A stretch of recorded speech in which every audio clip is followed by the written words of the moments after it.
Good morning, and thank you for joining us for this information session today. Thank you for your application for admission to the Lassonde School of Engineering at York University. It really does mean a lot to us that you've chosen to submit an application to us. My name is Katrina, and I'm here to provide you with information on what comes next now that you've applied for admission. I'm joined by Anna, Lassonde's recruitment officer. We know that you're going to be making some big decisions on where to go to school next year and that the application process itself can be really confusing. So that's why we're here this morning to explain what the next steps in the application process are. Okay, so before we get started, just a few quick housekeeping notes. Just to let you know, we expect that this presentation will run about 40 minutes or so long, and there will be a Q&A period near the end of the session. If you do have any questions, please do put them in the Q&A box. Anna will be answering some questions directly in the box, but we'll also be taking some questions live at the end of the session. We are recording this session and it will be posted afterwards, and we will be sharing out via email the link so you can watch it again later. And really, what we're hoping that you'll leave with today is really how to track your application and know what to expect to do next and where to go to ask questions if you have any questions on what your next steps are. Okay. So just quickly going through what our agenda is how to track your application, what we're looking for in to make offers of admission, and then continuing your journey when you do receive an offer of admission. Then we'll take some questions, and then we'll explain lots of different ways that you can connect with us if you have any questions after this session. All right.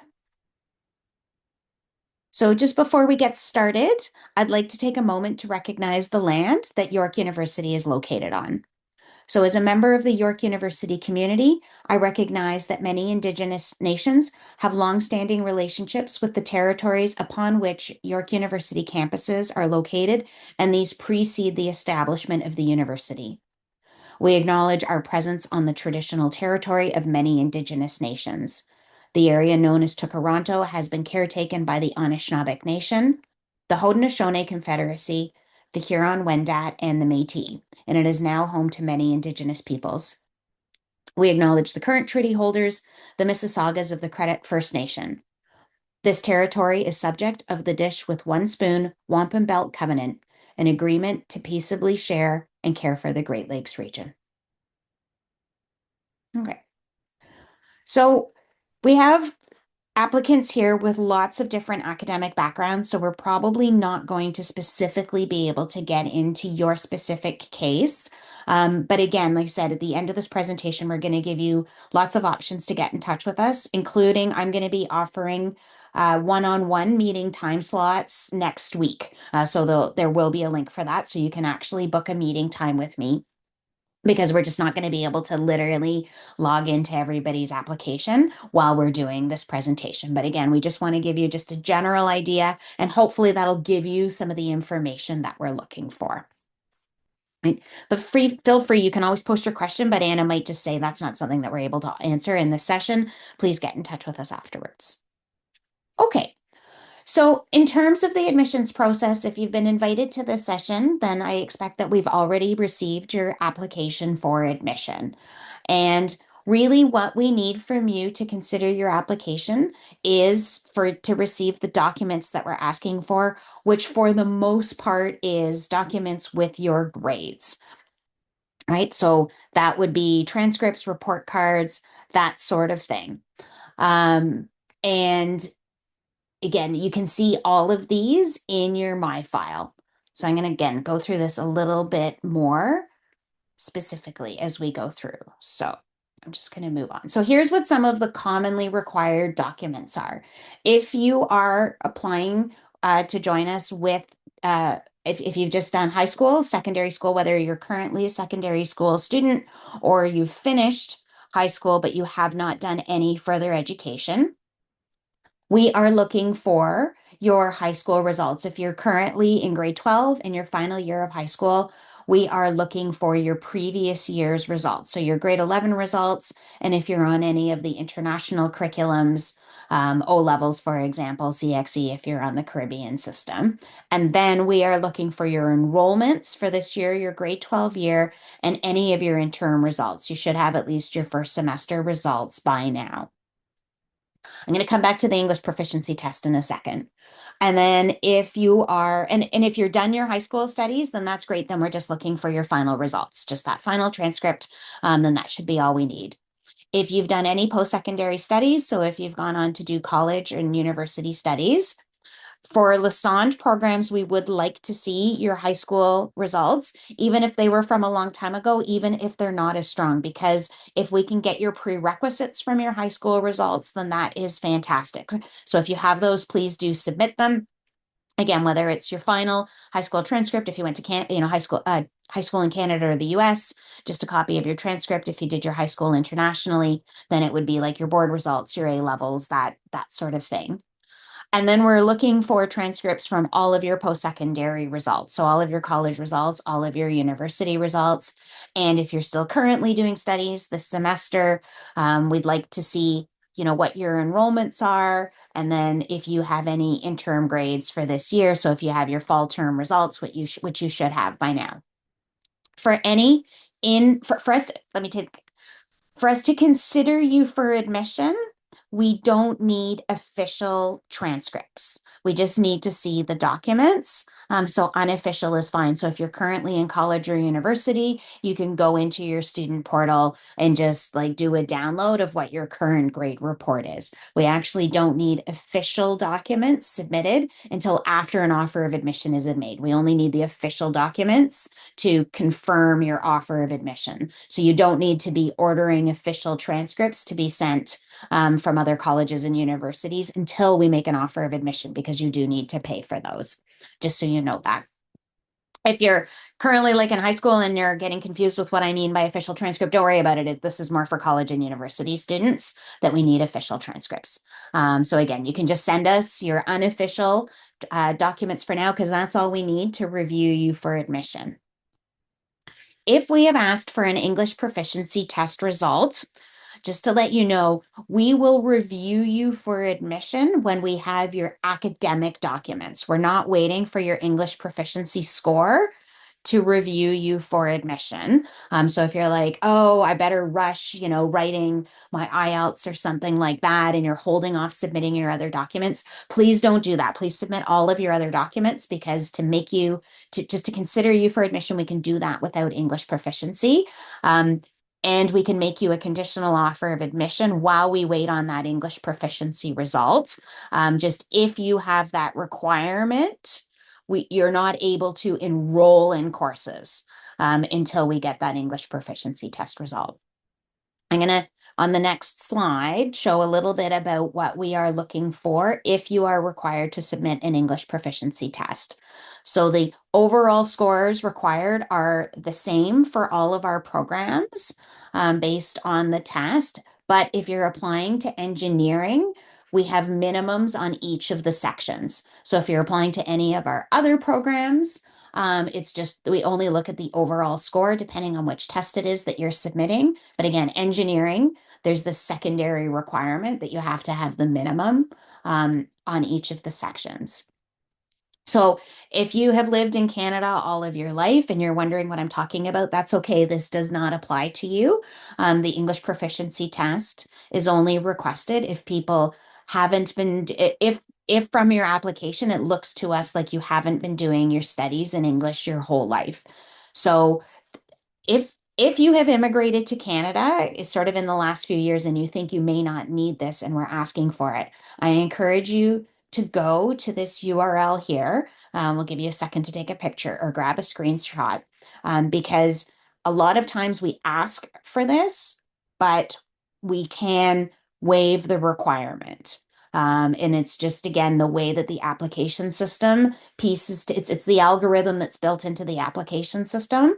A lot of students that we do ask for this for can have it removed. We just need documents from you. So you need to have had one of these. So either 4 full years of your high school studies, either in full English language. So students on the GCE curriculum, for example, even a lot of IB students, even if you were studying abroad, if you were in full English medium for all 4 years of high school, then we can waive the English language requirement, or 2 full years at an accredited college, so a college that we recognize as a college, again in full English studies in English medium, or 1 full year at an accredited university in English medium. So if we're asking for the English proficiency test and you have met any of those, either the high school or 2 years of college or 1 year of university, all we need is the documents for that. And you can upload this in your My File in the English proficiency section. Um, so again, we don't want that to be holding up your application because there's a lot of students that actually could get that requirement removed, and they spend the money and take the time to write the test. Usually they do fine on the test because their English is fine. So just if you think maybe you shouldn't need this, do take a look at those requirements, or again, reach out to Anna or I, and we will hopefully give you, we will give you some advice on that. Okay. All right, so I'm going to run through generally what we are looking for admission for our programs. And again, it sometimes gets a little hard to get specific because we have students with lots of different educational backgrounds coming from lots of different educational systems. But I just want to give everybody the general background. So here's what we're looking for our programs at the Kiel campus. So for all of our programs, if you have post-secondary studies, um, you do still need to have the prerequisite courses for the program that you are applying to. So if you're applying to our engineering program, which does have 4 prerequisites, even if you're like, oh, I've done 3 years of university, it's like, okay, but you still do need to have those prerequisite courses. What we don't need if you have done college or university studies is this English requirement. So that's just for students joining us from high school. So if you're joining us from high school, either if you're a previous high school student in Ontario and you're applying as a mature student now, or if you're joining us from out of province, we do need that, grade 12 university stream English requirement. But as soon as you've done post-secondary studies, we don't require that anymore. So on the Ontario curriculum, and again, this might be different depending on where you've done your high school. For engineering, we're looking for advanced functions and calculus and vectors, so the 2 math courses, and physics and chemistry. We also need a minimum 70% in each of those courses, again, on the Ontario scale, so on the Canadian high school scale, to meet that prerequisite requirement. If you're joining us from college or university, we're not really looking at your high school average as much, but we are still looking that you have all the prerequisites. But for college or university students, these are the GPAs that we're looking for. So for university students, we're looking for a B average. For college students, we're looking for a B plus average. If your averages are a little bit below that, we actually do consider all of that, particularly if you're in a similar program, like if you're doing an engineering or applied science program, because our students need C plus in their university studies to stay in the program. So really, if you have C plus, we will review that and you would have a strong application for admission. It's just that kind of automatic admission without somebody like me taking a look at it. So there's engineering. I'm going to come back to this prerequisite when I get through all of them. So for our computer science and computer security program, if you're applying to the BA programs, we are looking for advanced functions and a second math. So you need to have 2 maths. Again, if you're using the Ontario high school courses, it actually doesn't matter if you have data management or calculus and vectors. We recommend calculus and vectors because it is a prerequisite for a first year course. So it saves you a course, but if you've already done your high school courses, you did advanced functions, you did data management, that's okay. You actually do have the prerequisites. And then for our Bachelor of Science degree option in computer science, same thing with the maths. The maths are the same, but then we need also chemistry or physics because the Bachelor of Science degree requires science courses as part of your degree requirement. So you have to have the prerequisite in chemistry or physics. For both of these programs, we are looking at your math grades. This is a little more complicated than the straight up 70% in engineering. So we are looking for an average of 75% on those two courses with a minimum of 65% in both, again, on that Ontario high school curriculum. Our digital media program, one for you math course, again, minimum 75%. This recommended for you arts training. If you're interested in digital media and you don't have that, that's actually okay. Please don't worry about that. Please don't stress about that. That is something that the academics put in because it is an arts-based program. They want, students coming in with, if you have a background in any kind of creativity, it's helpful. It is not actually any kind of an admission requirement. Like if you don't have it, it won't actually change anything. It's one of those things. Yeah, it's just you can just disregard that. Oh, and sorry, back here, I forgot to mention the averages. The averages that we're looking for the computer science, computer security, same as engineering. That B average for university students joining us from university, B plus average for students joining us from college. Again, same thing. If you're a little bit below either of those, please continue to submit your application because we do review everybody who submits. Digital media is a little less competitive. We're just looking for, actually, yeah, we're just looking for that B average for transfer students. And then earth and atmospheric science, same average for transfer students, 70%. Prerequisites, advanced functions, calculus, and physics. We don't have a specific grade requirement in any of those like we do in our other programs. Just you have to have them. Okay, so for all of these prerequisite courses, I want to talk a little bit about this alternate pathway. If you overall have a strong application, you're meeting most of the requirements, but maybe you're missing one, maybe you're missing two of these prerequisites. Either you never took them at all, or you took them and your grade was below that minimum. Please continue to submit your application, submit your documents, because we do have an option for students to join us for admission. We can make you a conditional offer of admission, and you just need to complete a course for the program. For the course that you're missing. And I'm going to talk about that in a little bit more detail in a second. So I don't want you to look at this and say, oh no, I applied to engineering, but I don't have physics. I may as well just abandon my application. No, no, no. Please continue with your application because we do have some options for you. Then I'll talk about them in a bit more detail. I'm just going to finish going through the programs that we offer at Lassonde. So we have 3 programs at the Markham campus. So if you've applied to our first year engineering program at the Markham campus, the admission requirements for engineering at Markham are exactly the same as engineering at Kiel. It is the same engineering program. It's just that students have the option to do their first year at the Markham campus. So if you applied to that, I assume because that's a little more convenient for you, if it, gives you a shorter commute for your first year, but it is the exact same engineering program. So we do not have different cutoffs because students are literally in the same program. So everything that I was saying before, advanced functions, calculus and vectors, physics, chemistry, we're looking at your grades in each of those. We're looking at your overall average. We do have a computer science program at our Markham campus as well.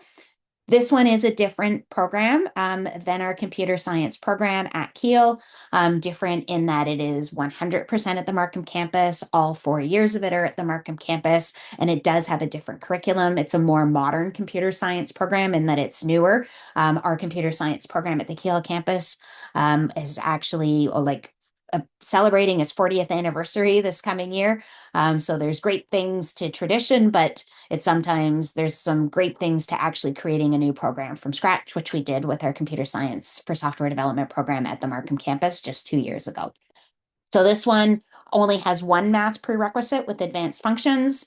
And it's only offered as a science degree. There's no BA option. So you do have to do some science courses in this one. But you can also take biology. So physics, chemistry, or biology to meet that admission prerequisite. And again, otherwise, very similar requirements. We're looking for 70% in advanced function, so a little bit lower than what we're looking for computer science, computer security at Kiel. But the averages are the same. The digital technologies program, if you've applied to digital technologies, the academic requirement for that is to have advanced functions. with a minimum 70% in it. However, this is really, really important. Our digital technologies program is a work integrated learning program, which the work integrated learning starts right from day one. The only way to join digital technologies is to have a job offer from one of our employment partners. So if you've applied to this program, as the job opportunities are becoming available, you will be emailed about the job opportunities. You will have access to the job board. That's what you'll be emailed about. Hey, there's a new job on the job board, and you need to be applying for those.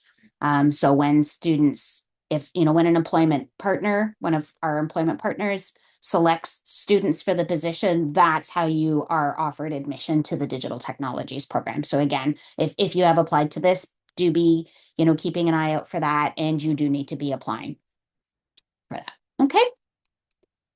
So I'm going to come back to this alternate pathway that I talked a little bit about. So this is Lassonde Academy, and this is an option that we can make you a conditional offer of admission. Again, if you're missing maybe one or two of the prerequisites, or if you're below that grade requirement, and then if we can offer you conditional admission requiring that you complete Lassonde Academy. So one of the other reasons that we sometimes require students to complete Lassonde Academy is if their prerequisite courses are more than 5 years old. So for our programs, because you're really jumping in to like university level studies, there isn't really much review in the university level courses. We want you to have taken the prerequisite courses or courses in the subject area within the last 5 years. So if it's been a little while since you've done the courses, we may offer you admission, but say we want you to, I call it a refresh. We need you to refresh your knowledge before you start your studies. So the Lassonde Academy courses are free of charge. If we tell you that you need to do it, it's free. There's no additional cost to you. They are fully online courses. They are self-paced, except for the major deadlines in the course, but you can work on your own within, completely asynchronous, but guided by experienced instructors. So there is an instructor in there providing you with feedback in the course, and you have to pass the course to retain your offer of admission if that is a requirement for you. We have 4 different courses. We have chemistry, physics. We have a math course, which covers the content of advanced functions and calculus and vectors, although it really leans more into calculus and vectors. And then we also have an advanced functions only course for students who just need that. So for our digital media and digital technologies programs, those don't require calculus, or if somebody has a calculus background but doesn't have that advanced function / algebra background, we can offer you admission with that one.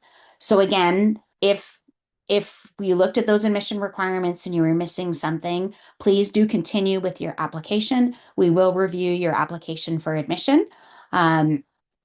And again, if you overall have a good academic profile, but it's just, one or two of those prerequisite courses, or if you're sort of in one of these cases where your prerequisites are more than 5 years old, so it might be more than two, but everything else is strong, then we can make you an offer of admission with Lassonde Academy.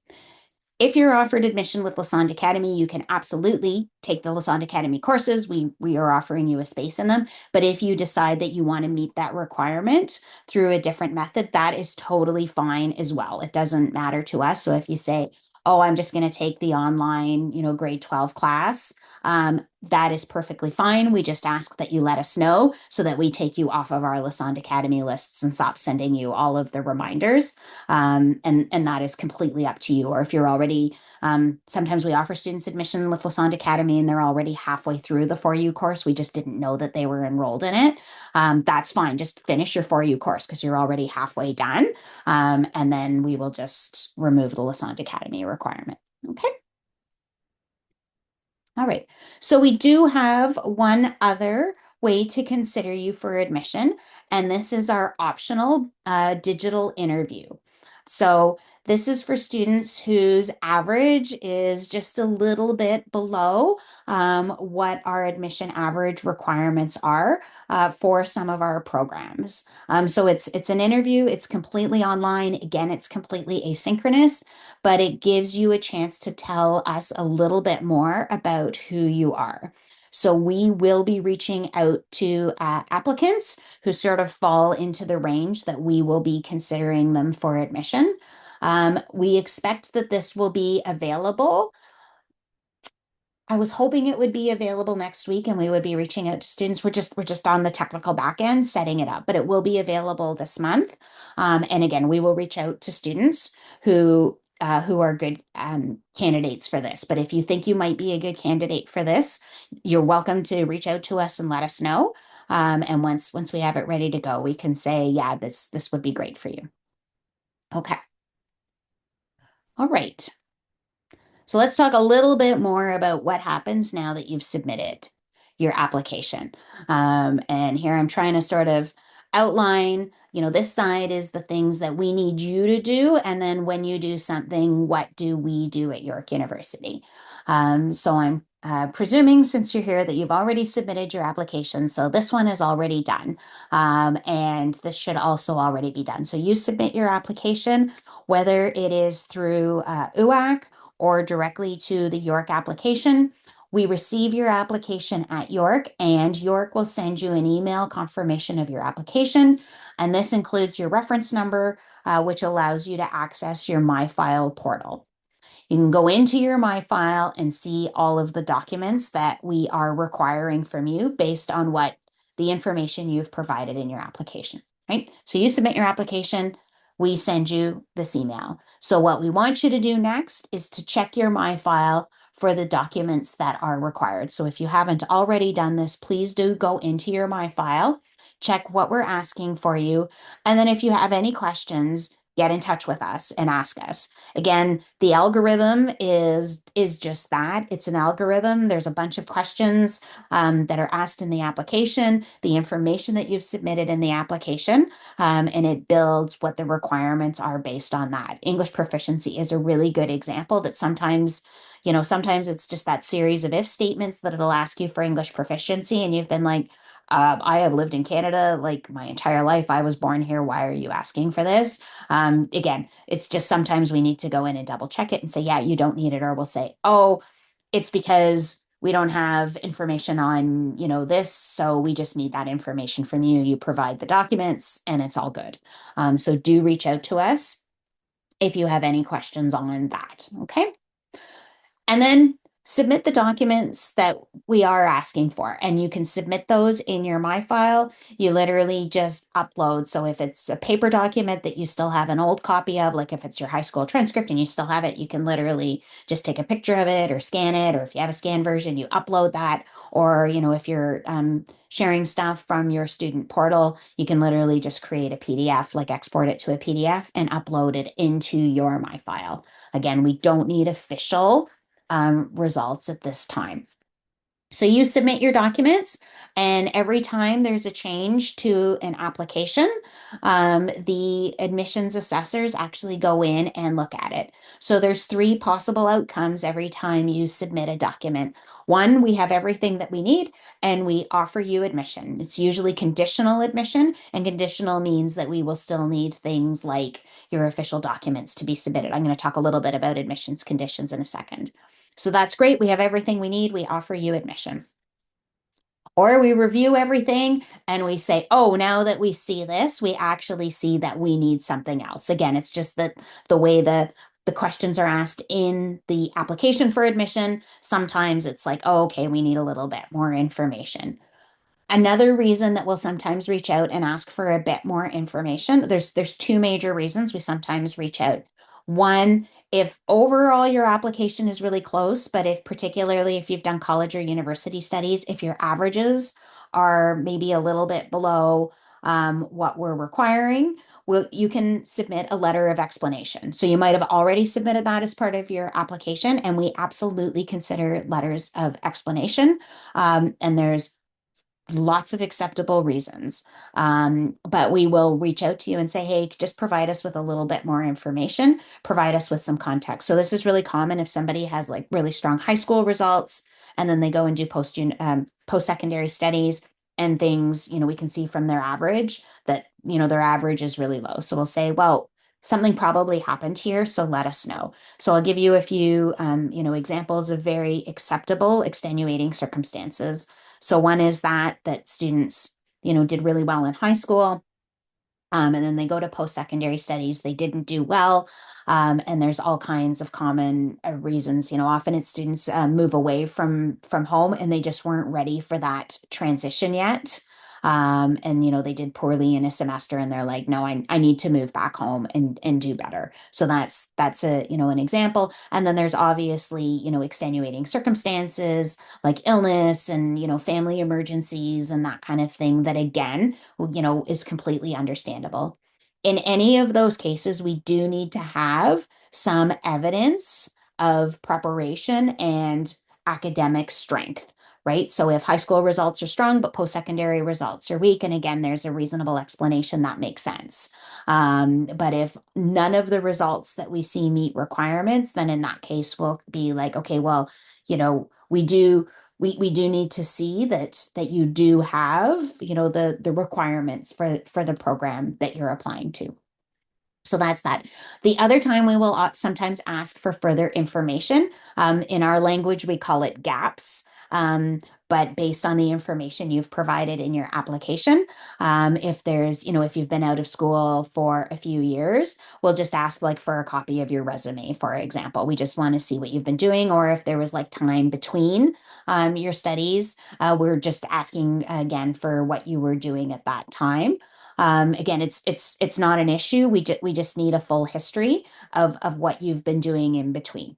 Um, so, do provide that information. If we ask for a letter of extenuating circumstances, there's two things that we are looking for in the letter. The first is an explanation of why the results are below requirements. We don't necessarily need this to be extremely overly personal. We don't necessarily need medical notes. Again, it's just enough explanation that we understand that what happened, how it impacted your studies. What's more important is an explanation of of why your current studies for the program that you're applying to won't have the same issues. So, a really good example is if somebody has been ill, like I was, my results from, the 24-25 year were low, uh, but I was, ill that year. And, that's why my results were low because I was sick and I wasn't able to go to school. But now I'm better, they found the medications treated, I'm over it, whatever. And, you can see my results before I was sick were strong. Like that's a really simple explanation. Again, sometimes students who move away to university and that just did not work out well for them, same sort of thing. It's been like I went away, it didn't work out. And I'm choosing to move back to Toronto and move back at home and having the supports from my family, not having the financial burden of living alone. And again, my high school results were really strong. You can see I'm a good student. So I hope that helps with that. Okay. And then the third option that might happen is that we still need more results from you. So we might just say, okay, we're going to wait on your final grades, or we're going to wait on your grades from this term. So again, your application is still open, and then we update your My File, and we will send you an email with an update. And this cycle continues until a final admission decision. So you submit your documents, we review them. If we say, yeah, we're going to ask you for a letter of explanation, then you submit your letter of explanation and we review it. Like it's just, the continue, or we review it and we say, oh, we need some more results from you. When you submit them, then we review again until we get to a final admissions decision, whether it's a conditional offer of admission, a final offer of admission if all of your documents are finalized, or if it's unfortunately a decline for your offer of admission. Just so you know, if you've applied to a more competitive program or a program with higher requirements and you're not admitted to that, then we will automatically consider your application for other programs that you might meet the requirement for. If you receive an offer of admission to an alternate program and it's not really the program you're interested in, but you might be interested in something else, please do reach out to us because we don't necessarily know what you might be alternately interested in. We just kind of reach out and say, this is the most similar program, but you can reach out and say, is there something else I'm interested in? Or reach out to us to say, why wasn't I admitted? Because you might be able to do some upgrading and reapply for a future session. And Anna and I are very happy to help you with that. That's a lot of what we do in our role is to help with that kind of information.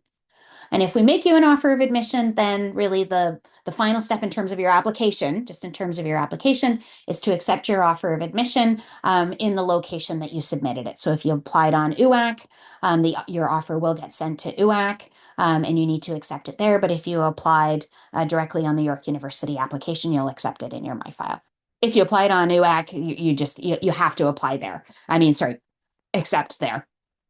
If you only applied on the York app, don't worry about UAC. You don't have your application there. It's just different places to apply. Okay.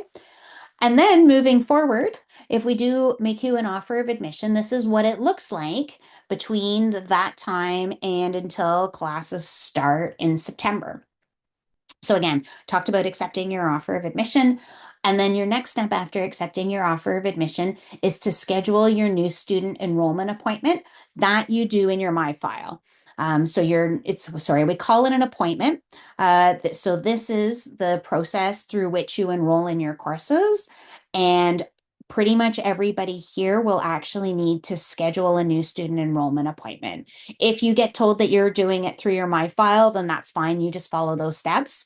But for pretty much all students that are joining us with other post-secondary studies, you will actually schedule an appointment, and that's because you have a transfer credit review.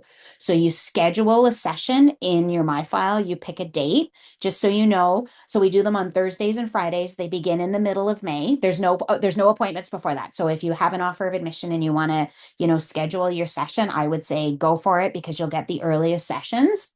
The Thursday sessions are all online. So we just send you an email with all of the documents that you need, and there's links to videos and all of that, and you can work through them, and you can do everything online. And our academic advisors have dedicated Zoom sessions just for new students. And if you have questions, you just go to one of those Zoom sessions, like the following Monday or last summer they were on Mondays and Wednesdays. So that kind of gives you the weekend to work through everything, and then you just can drop into one of these Zoom sessions anytime or reach out to them at any point, if that works for you. We also have in-person sessions. We want you to review everything before you come in person, but you can actually come and you come and join us for a half day, and those are on Fridays. So that is completely up to you. Which one you want to do. So you schedule your session first, and then when you actually have your session, whether it is an email-based session or an in-person session, that's when you actually enroll in your courses. So you will enroll in your courses. So if you're joining us from a college program where they may have enrolled you in your courses for you, that's not how it works at York University. We might even send you a list and say, here's the courses you need to enroll in, but you will need to physically log in and do that yourself. Other steps are if you are looking to live on campus, apply for residence. June 1st is the application deadline to be considered. It may be available after that. But even if you're not looking to be living in York University housing, if you are looking for housing, you don't want to be leaving that too late because particularly the high school students are usually doing that in early June. So you don't want to be, too far behind them. And then after you enroll in courses, you're required to pay a $300 deposit. So it's not until after you enroll in courses, and that's if you're a domestic student. If you are an international student, it's a $2,000 deposit, and you need to do that to be allowed to enroll in courses. But I think everybody here is a domestic student. It's $300. It's not an additional fee. It gets deducted from your tuition. And then just so you know, the rest of your tuition isn't actually due until September. So the tuition for your courses that start in September is due in September, and your tuition for your courses that don't start until January is due in January. So if you have literally an even course load, half is due in September, half is due in December, but it's really based on the courses you have each semester. If you're applying for OSAP, or any other, like if you're from out of province, you'll want to be doing that as well. And then even if you're doing things like, using your RESPs and all of that, you're going to want to be working on that throughout the summer. Um, and then the other thing is meeting your admissions conditions. So this is what I was saying. If we require official transcripts from you, you need to be gathering those and submitting them. And then again, and this is completing any of the requirements. So if you've been offered admission with Lassonde Academy, that is something that you will need to be doing. So I didn't mention this when I was on Lassonde Academy slide earlier. Lassonde Academy courses for students joining us in the fall run through the summer. We usually open the courses up in early June, and the courses need to be completed by about the middle of August. So again, it's self-paced in there, but if you are required to be doing the Lassonde Academy courses, please do be allocating some of your time and be watching for the emails for as soon as we open the courses. We open the courses as early as we can, but again, last year it was right at the beginning of June, which is sufficient time to complete them, but you do need to spend some time on them. And then the week before classes start, so the last week of August into the first week of September is when we have orientation and the academic orientation events. Okay. So just sharing some information. So this is our current tuition. We have not been given the update yet for what tuition is going to be for next year. However, I'm sure you've heard the news that the Ontario government has lifted the tuition freeze, and universities will be increasing their tuition by 2%. So if you want to take a quick screenshot of this, that you can take these numbers and just add 2%. It might not be a full 2% on top of these numbers because these numbers include some of our supplementary fees, which again, this is a little technical. There is a tuition component, and then there's like a mandatory supplementary fees component. So that mandatory supplementary fees probably won't increase the full 2%. But if you just take this number, so again, if we just, round this off to $10,000, 2% on that is $200. So, if you just want to add another $200 onto computer science, that just kind of gives you an idea of what you can be expecting for next year. And then it'll be a 2% increase for the following 2 years as well. So you can start to kind of have an idea of what your tuition is going to be over the next few years. This is for a full course load for all of these programs.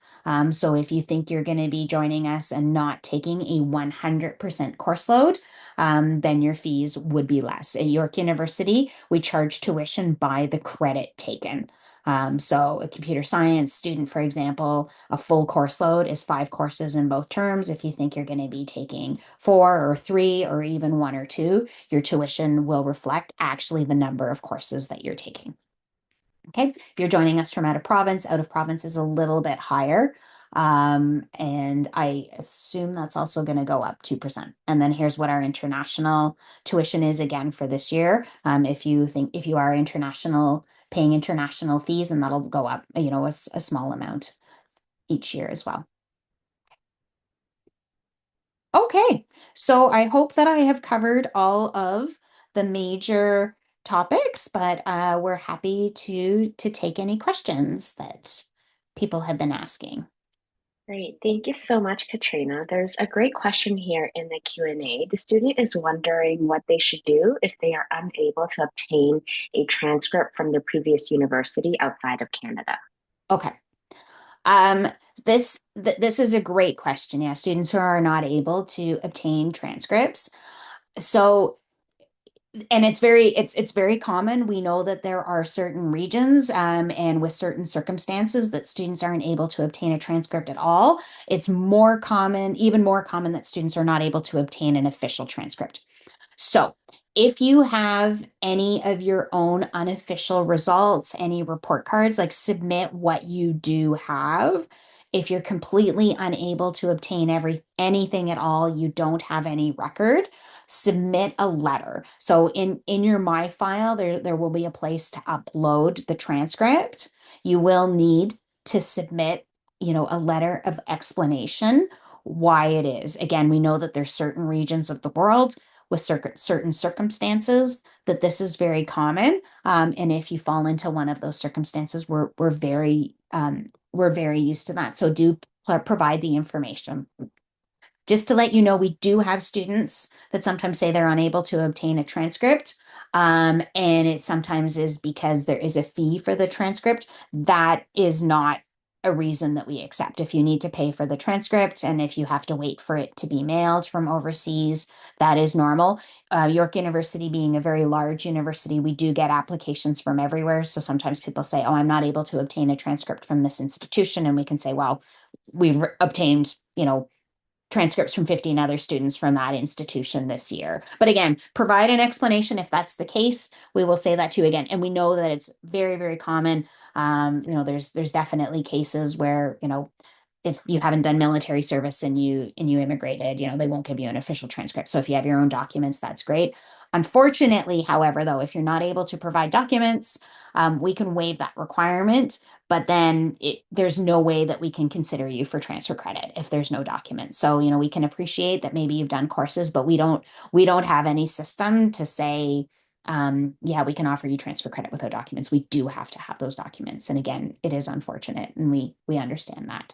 So I hope that makes sense. And again, if you have any questions, please reach out to us. But again, there's very common regions, and we support students with that quite regularly. So do just let us know. Great. Thank you so much, Katrina. Next question is regarding the block model. So for students who choose to pursue the block model where they are taking two courses simultaneously throughout the semester, does that mean that they will graduate later than those who picked the traditional model where they're taking five courses Right. simultaneously? Right. Okay. Well, there's actually two kinds of different questions in here. So I think your question is really, if I'm only taking two courses per semester, does that mean I will graduate later? The answer is yes. So to graduate from university, you need to have completed so many courses. And so for, most of our programs, if you're doing the 4-year option of the program, you complete it in 4 years if you're taking 10 courses per year. And in engineering, it's actually more like 12 courses per year, right? So I'll just use, well, you're talking about block models, so that refers to engineering. So that means you need a total of, what's 12 times 4, 8, uh, 48? 48. Yeah, 48. Yeah, but I'm being very simplistic here. Don't quote me on this because this isn't how it actually works out. But if an engineering student needs to take 48 courses total to meet their graduation requirements, you don't graduate until you've taken those 48 courses. So if one student takes 12 courses in every year, they would graduate in 4 years. If you do co-op, for example, and you're on co-op for a whole year, then that means you've only taken like 36 of those courses, and then you do your co-op, and then you come back and you take the last 12 credits, right? You still have to take them. And if you're taking two courses at a time or three courses at a time, that's totally fine, but you still have to do that total count. You were specifically asking about the block model. My understanding is that block model is, well, I don't know what it'll be this year. In the past, block model has been available for students who are doing the full course load, and not so much for students who are taking a lower course load. But we are expanding our capacity in block model this year, so there might be more availability for that. But I don't know that at this point. But that is a great question to ask. And you know what? Maybe you've already asked Jeff that question if you attended his session a couple of weeks ago. So don't quote me on that, but that is a good question to ask. But I hope that sort of explains what happens if you're taking, fewer courses than the 4 course load. That is totally fine. It's actually very common with our students at York and Lassonde, but you still have to take the full number of courses. It's not about how long you've been there. It's about taking the courses that you need to take. I'll also quickly just uh, make an addition and add on to what Katrina's mentioned. If I'm understanding the question correctly, if the student is referring to how during the block model you're taking two courses, um, at a time, like because you're taking, your one subject and then you have you have Eng 1101 at the same time. So you're taking two courses. That doesn't mean that for the entire term you're only taking those two courses. So you spend about 3.5 weeks taking one course, and then after that you take the next course. So think about right now if you are in high school or think back to your high school studies, you were probably juggling 5 courses at the same time. But in the block model, you're focusing on one subject. So maybe you're just taking math for 3.5 weeks. And then once you're done math, you move on to your engineering course for 3.5 weeks, right? So you are actually still taking the same courses, same amount of credits as you would if you were juggling 5 courses at the same time if you were in the traditional model. So you're not necessarily prolonging your degree if you're opting in for the block model versus the traditional model. Um, but again, I think hopefully we didn't confuse you more. I guess it depends on what you're referring to in your question.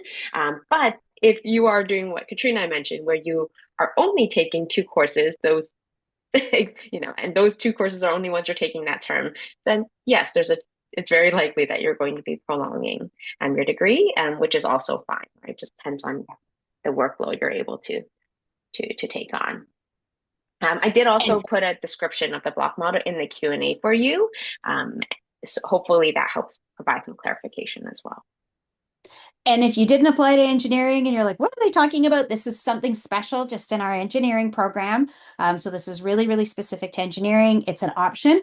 And if you haven't attended, we did an engineering info session last week to a week and a half ago. And we have that webinar online and you can certainly review that. And yeah, so you can learn more about that for our engineering program. Okay, so speaking of engineering, I'm just going to jump on this one, Anna. I see that we have a question. Um, since we start specialization second year, does that mean we lose 1 year because we are studying all majors or first years part of the years? Yes.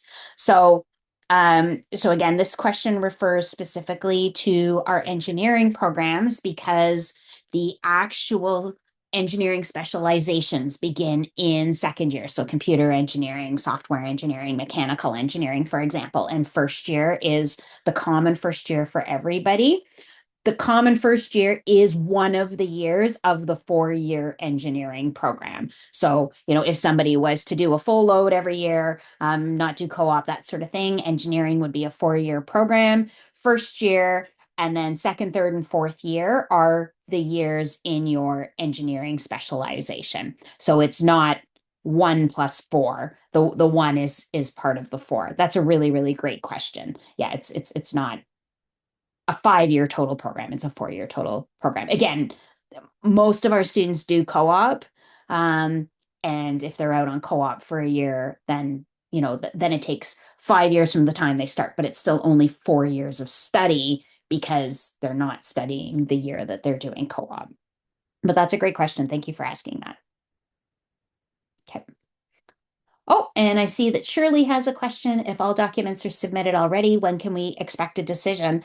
From the time that we receive documents, we usually are able to make a decision anywhere from sort of 1 to 3 weeks. It can sometimes take a little bit longer if there needs to be a little bit more review, but that's in that 3 week example. When I was saying, particularly if you have to submit a letter, then it actually goes to me and the admissions committee, and we read those letters. So that takes a little longer.